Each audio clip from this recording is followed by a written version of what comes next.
ही आहे आपली पवना नदी. पिंपरी चिंचवड मध्ये येईपर्यंत गढूळ दिसते, पण तिचं खरं रूप कधी पाहिलंय का तुम्ही? तर तुम्हाला आज मी दाखवतो, शेवटपर्यंत व्लॉग हा नक्की बघा.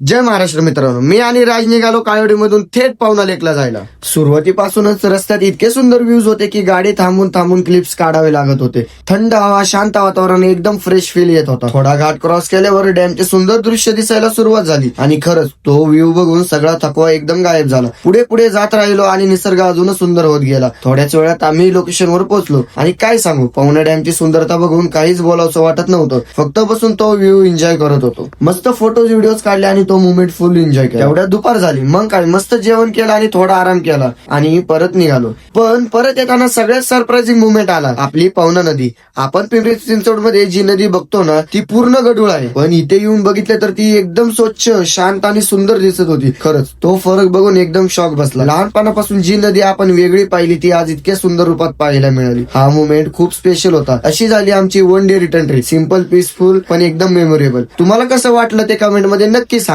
धन्यवाद.